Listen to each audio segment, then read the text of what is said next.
Cutting Edge Benefits podcast with our host, Tom Quigley of ClaimLinks. Tom, you have another exciting guest, don't you? So exciting. Something happened. What happened there? You're here. Unbelievable. I'm back. I got lost. I have a young man named Tiger Aiken. I've known Tiger about 10 years, and Tiger goes out and tries to get people to be smart on all kinds of aspects. So I'll let Tiger introduce himself and go from there. Yeah, I appreciate that, Tom. Getting people to be smart, what a monumental task. I think that's like the whole basis for most of what we do in terms of trying to help business owners save money. How smart do you have to be? But I appreciate you saying that. So yeah, I have been around for 10 years. I love hanging around with Tom. And because you got to be pretty smart to do the antithesis of what the healthcare industry wants to have happen, which is not what we do. It's one of those things where it's been a long time of me going out to business owners and, hey, I'm just an agent, right? Trying to help people do better, save money, put it back in their pocket to do other great things for their employees or maybe the business in general. That's why I'm here, and appreciate you having me on. All right. Go ahead. Yeah, so Tiger and I have a joint case we've been working on. We won't give names, of course, but we have people fill out a HIPAA compliant program called FormFire.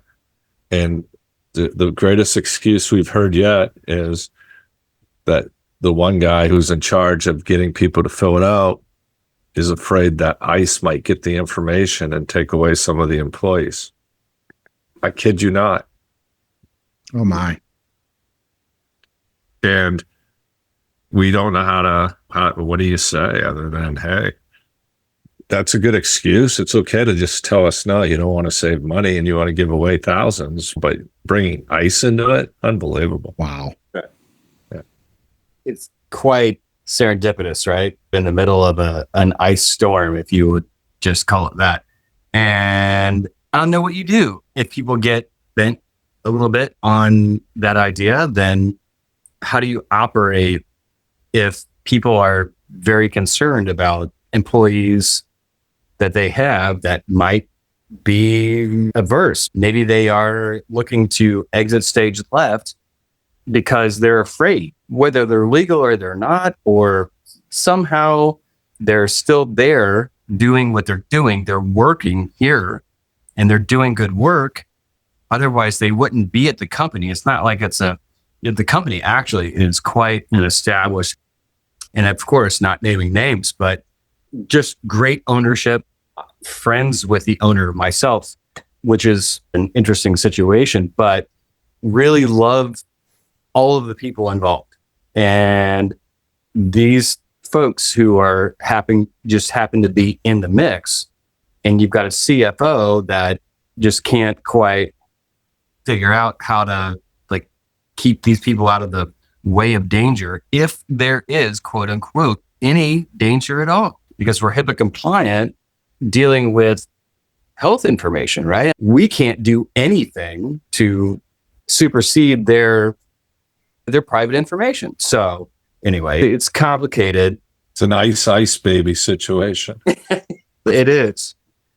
But in terms of, that's one, but what do you think holds people back from allowing math to actually work and save money and improve benefits for employees? Math. Yeah. Math. There were the kids.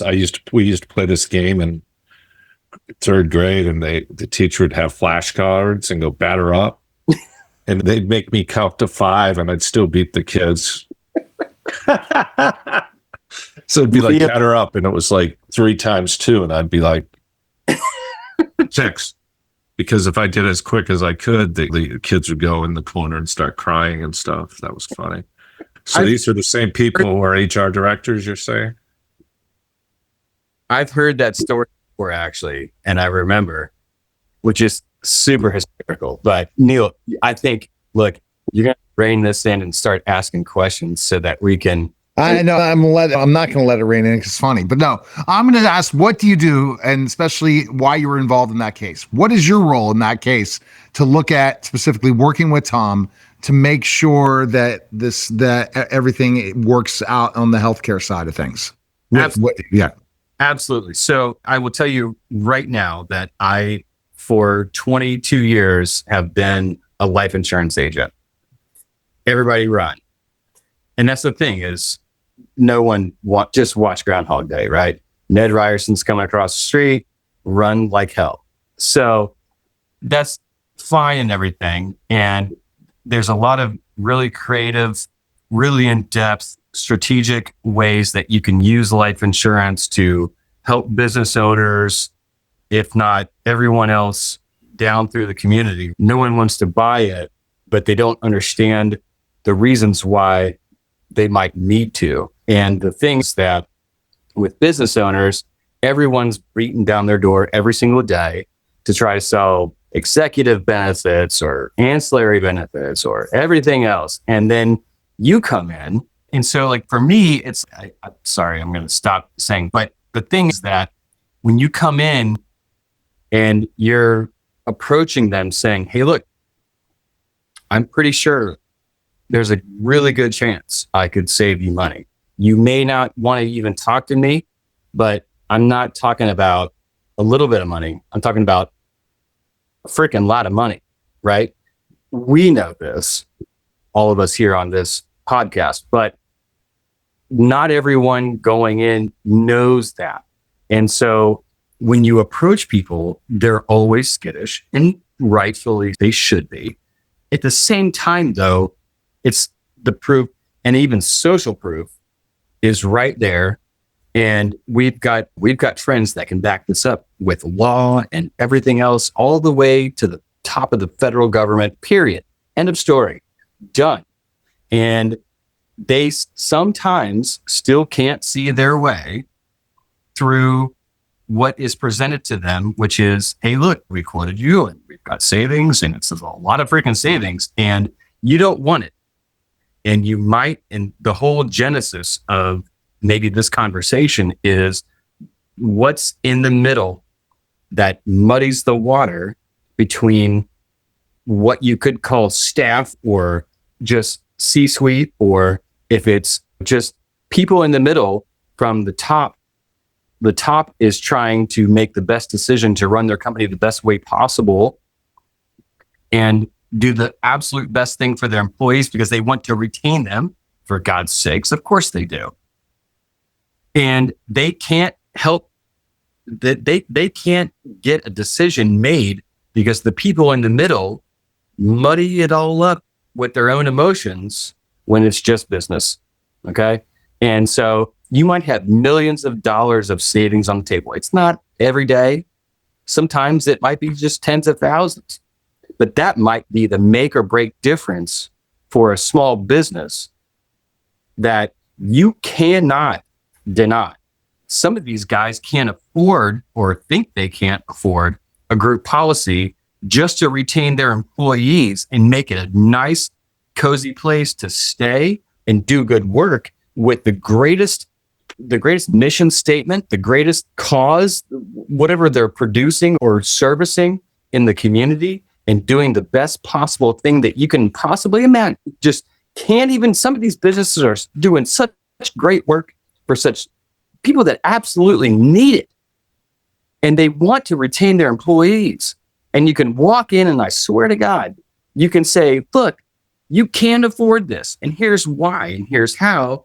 And we can save you a ton of money. You might have already gone ahead and made a decision. And we can save you a whole bunch of money that you can put back into the company, or you can pocket for yourself if you're that guy. Hopefully not, right? But you also can just bolster your business, put it into marketing, for God's sake. So sell more stuff, service more people. So anyway, I don't know if I answered your question in that regard, but that's the situation. Sometimes it happens, and just certain egos get in the way, and here we are. So I think that's what we're talking about. I'm not sure. Yeah, the insurance agents, a lot of times, they go by the adage, don't let the truth get in the way of a good story unless your money or your rear end's on the line.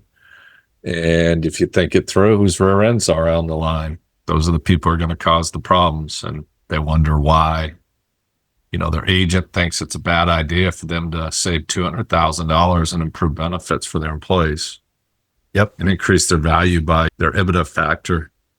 It's insane, but that's what's happening. You almost have to sometimes, Tom, and I totally agree with you, like the whole EBITDA thing. Yeah. So sunlight, the whole EBITDA thing, right? Some business owners don't even know what that means. Like, that's true. That's true. There are companies that service business owners to tell them A, what EBITDA is, and B, how to evaluate or how to value their company. And holy crap, how do you not know going in? Now, that's not a problem. The problem is that I think, and we'll probably get there, and I'm not going to jump into it so much, Neil, is that I think business owners start simply because they want to serve their community, whether it's a product, a service, or whatever, right? And they're trying to do good for everyone involved. Now, if you're selling drugs, right, that's not the people we're talking to, but sometimes. Depends what, so some can help. But the thing is that they're simply starting a business to do thing for their community. Now, that's a pretty simple proposition, because you know what? You could be selling bales of hay to the horse farm next door. What are you buying? Bales of hay. Okay, great. But sometimes it's a little more complicated.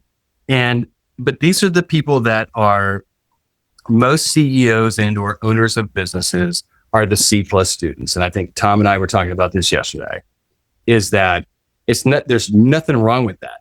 I was there. Like, I'm not an A+, 104% student. It's not that. It's just that common sense gets shit done sometimes, pardon the French, because I majored in it, don't worry. But the thing is that those guys need help later.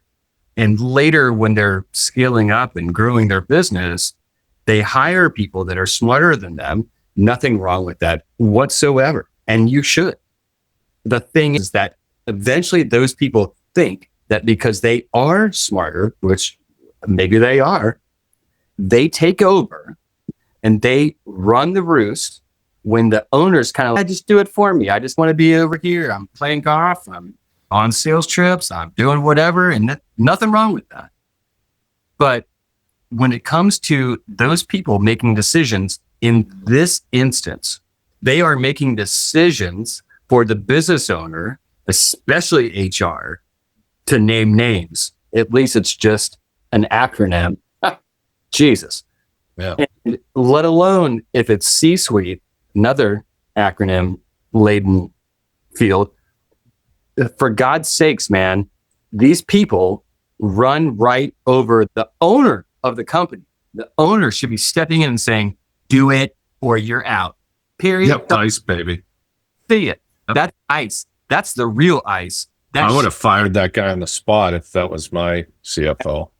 So I'm going to shut up. You guys go ahead. No, I'm going to ask a question. So we know Tom's role when you work for the company. What is your role when you work with that company? What are you looking at? I'm out there bringing companies into the fold and saying, hey, you want to save some money on your group health insurance? If it's not your first biggest spend, it's your second. And if it's not your second, it's your third. And it's not going to be like, because we all know, like, you can almost do the math if people can do math. And I'm not saying I'm a math genius by any stretch. The thing is that if you're a 100-person company, your annual spend on a group health insurance policy that is fairly decent is nearly $1 million. A little over. Yeah. Easy numbers, $1 million. Let's just say it's $1 million. If we can walk in and save 10%, and I'm going low here, 10%, right? Annual renewals are what? They're plus or minus 5. I don't know. Maybe Tom, you can tell me. 15, 20, depends. Yeah, it's great. If you got a renewal that was a whole, like say 5% less or 10% less or whatever in a given year, you're getting lucky in Kentucky. Yeah. That's where I'm from. That's retarded. Sorry, I don't mean. No, I see why you're so good in sales. Now, here's my point in all this. Okay, someone called me, texted me, said, I can help you save on your health insurance. And it was one of those VAs texting me. And I thought it was from United Health. So I went and texted back, let's get on a call. So Tom, if you would have called me back, he would come on the show today. He was a insurance broker. So he says, what's your zip code? Because the person promised me the numbers that you promised me last year or what they are without the subsidies this year. So I'm like, oh, you know what? Let's make a change. I'm always about making changes. Let me hear it out. I say, what's your zip code? He hung up on me. I know why he hung up on me, because he wasn't going to get the numbers that his VA from the Philippines or wherever that was texting me said that they can get me in a number. And it was gone. He was gone. I was saying, if he calls back, because he says, so what is your role in insurance? I'm a broker. I was like, man, that's what Tom wants. Tom wants me to hold hostage a broker, bring him on the show. I might do that. Say, hey, you want to come on a podcast? I've done this before. And then let Tom interview him. That would be hilarious. Totally. Healthcare broker. So I'm sure the price he wasn't even thinking about, but he was scamming somebody to get them on the phone to sell group health or sell individual health, just so that they would tell him, oh, your plan really isn't that good. This is how we're better. And I even talked to him. I said, and I'm sure he looked, I don't know why he hung up, but I think I have a feeling I know why he hung up. But that's the problem. You really have to think out of the box. And if you're you're a broker selling insurance, any type of insurance, you're making a good commission. So for healthcare, the price is being raised, but that's not how Tom works. And that's why you sell for Tom, because he doesn't work that way. Yeah. It is the antithesis of, that's why they all run. They're all running for the hills, and they should run for the hills because we're coming after their ass. The last time I saw Tom on LinkedIn, he said, if you're part of the problem, or if you're, agents, if you're with me, great, call me. If you're part of the problem, I'm going to bury you. And he's not wrong. He's absolutely right. Should be right. You know why? Because the whole damn thing's a racket. Now, maybe you're going to edit that out. I don't know. No, we're not. So that's cool. So edits like the Libby's in Minnesota. So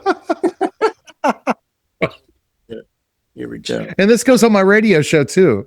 So this is funny. You'll be on the same one with some celebrity I interview, right? Dude, I'm telling you, so many people are going to be calling after this, and I hope you have me back on. I think you're a natural. But go ahead, Tom, with your next question before we close this out. Because this is great. So. He basically said claim links by French is the best way to go ahead and do this if you own a company, is to contact Tom today. But Tom, any more questions for this amazing guest? Tiger, he's good. We don't want to beat up Tiger too much, but Tiger, life insurance. When I sold that, I would say to people, tell me when you're going to die and I'll tell you what to buy. So I was asking what you did and you're selling the health, but you can say what else you do. Because I'm trying to promote you too. Yeah. So what else do you do? Okay. Hold on. Let me back up. This is a long ass story. There's 22. Okay. That's not really that long in terms of guys like us. Usually it's 40 and that's like getting long. However, I dipped my toe in the water in the health insurance business, group health insurance for that matter. I'm telling you what, talking about swimming with sharks, it's because exactly what you were just talking about. It's about the commission. If you try to come in on anyone else's commission in this business, they will cut your freaking head off so fast it'll make your head fall off. I don't know what the hell. But I'm telling you, they are so cutthroat and so protective. Why are they so protective? It's like the government. It's like Minnesota government. Why are they so protective of, hey, get these guys out of here? You know, why? Because there's fraud going on. And I'm not saying that there's... I heard they were stealing all the tampons out of the boys' bathrooms. That's right. Fraud on tampons even. So anyway, the thing is that it's so protected, and actually they have brainwashed CEOs into thinking that their relationship is so important, so vital, so incredibly valuable that they can't even make a decision. And you're like, hey, look, I'm going to save you $1 million a year over year, not 1 year, freaking year over year. Where are you going to put that money? And they're like, oh, this is great. But my broker is going to come back and he's going to tell me all the reasons. Hey, look, I remember how I got you season tickets to the Steelers and blah, blah, blah. And you're like, yeah, I think I'll just stay there. And people like me and Tom are looking at him like, what in the absolute hell? You can buy your own box, right? Yeah. If you're No pun intended. Yeah, exactly. If you're that guy who's going to take that $1 million savings and buy your own box, freaking whatever. That's great. However, if you can take that $1 million and put it back into your employees to make them stay there to accomplish the mission statement that you made a really long time ago, that's important, isn't it? You're trying to accomplish something for your community, if not the whole entire nation. I don't know what your business is and how big you are, how big you want to go, but that's a big deal. There's only so many places that you can save that much money at one single time to influx that right back into your own pocket, if not the business account, so that you can do the thing better, whether it's marketing or whatever. I don't care, whatever. Additional benefits to make employees happy, and they just can't even stand it. They love you so much, right? That's what you're going for. That's why you're doing it in the first place. So save the freaking money and shut the hell up. Stop being an idiot and dealing with the guy who never shows up, who never calls you and says, hey, buddy, let's shop this around, or let's get you a better rate, or whatever. They're not coming up with this solution. They never are coming up with a solution. Never. That's why we're here. That's why we're having this conversation. It doesn't happen. It never happens. Yeah, you can buy your own box. And if you like Robert Kraft, you can have really hot young ladies and hot young men come into your box. Money talks, baby. I know. And brokers walk. All right. So basically, it's interesting getting an answer out of Tiger about what he does. He helps bring the solution of claim links, but also you do something else, right? Yes, he sells Ed's solutions on life and all those other things. Yeah. Okay, so I will answer it now. And I'm sorry, I had to get that out. This is pent up energy. And I got it. That's what you're here to, and I like that. It's terribly pent up energy, and for a reason. Why? People hate life insurance agents, at least most of them. The thing is that I have really great solutions for a long time. I've always been an independent agent. I have every single company at my disposal. I have every single strategy that I ever want to learn about, know about, get exposed to without being captive and or held to somebody else's product line. And so I want to find my business name is Leading Edge Advisors. What Leading Edge is something like when you're a plane wing, right? If you were ever an inanimate object, a plane wing, the leading edge is what, creates the airfoil to create lift, right? I only want the best possible solutions for my clients.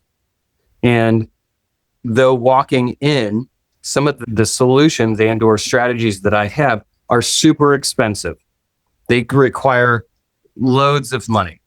Totally understandable. And if you're walking in just out of nowhere and they're not prepared to spend on something they don't even know about, think about how difficult that makes your career. it's terribly difficult trying to help them understand what it is that you're talking about, let alone how it works, and then, on and on. So that takes years sometimes for creating strategies for folks that save them money on taxes, keeps the government at bay, helps improve their employee base, and on, right? And there's loads, debt, eliminating debt and all that sort of thing. That's what I do. But if you were coming in trying to sell something, the fact that you would get to all of those other things, because you're basically saying, hey, ABC company, I'm going to show you how this works. It's only going to cost you maybe hundreds of thousands of dollars a year to do it. And it's a really great benefit for you, your employees, your C-suite, et cetera, et cetera. And they're like, shit, we weren't ready for that. But if I can come in with somebody like Tom in ClaimLinks with something that is proven, the Department of Labor approves of it, the IRS is like, yeah, absolutely. And save them hundreds of thousands, if not millions, maybe tens of thousands. I don't know. It doesn't matter. Just whatever. Put it into the life insurance. That's right. Whatever your size is, with that savings, I can help you get even more benefits in multiple ways. I can help you implement strategies that you never knew you should be using currently. And then beyond that, there's planning with folks that we know who are really crazy geniuses that Tom knows. And that's how all this started in the first place, that just keeps saving money and saving money and not overspend it, not throwing money out there because you think you got it, because somebody told you that's what you got to do. That's what business owners need.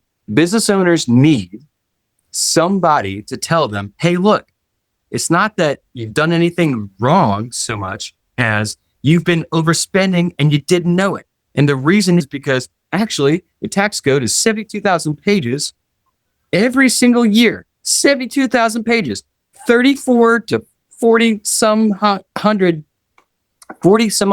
hundred pages every single year are rehashed. They're revamped. They are redone every single year. And so how can you translate Sanskrit? And CPAs are not trained. They are not trained to interpret the IRS code.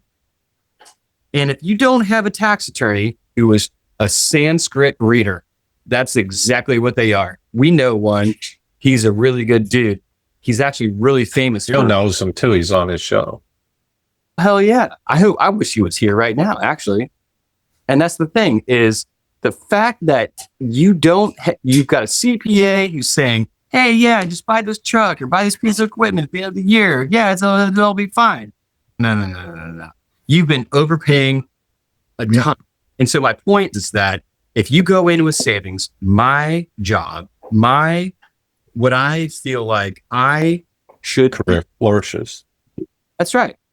I have no idea what you just said. But the thing is that going in as a guy like me, helping them save money, I can then turn around and tell them, hey, look, may not be for you, but here's what you should know. You should know about this. And if you want to do it, fine. If not, maybe not. No. All good. That's good stuff. My AD&D is kicking in. So no, that's perfect. So best place we can find info on you, Tiger. Where can we go? That's a good question. Tiger doesn't know how. No, Tiger, what's your email address? Yeah, I've got an email. Website. That's the best you can do right now. I've got a LinkedIn profile, but Tiger Aiken at pm.me, which is a Proton mail because it's encrypted end to end. Everybody should be doing it. But yeah, like that's the best place to find me right now. And I know that's a lot. I probably should have a little bit more social presence that You're good. people, but I'm working with Tom, so it's all good. Like, All right. All right. And then go to claimlinks.com and schedule a call with Tom today. Love it, Tiger. Take care. All right. Yeah, that was a special thanks. simulcast, the Neil Haley Show and the Cutting Edge Benefits Podcast, guys. Take care. All right. All There right. you have it. There we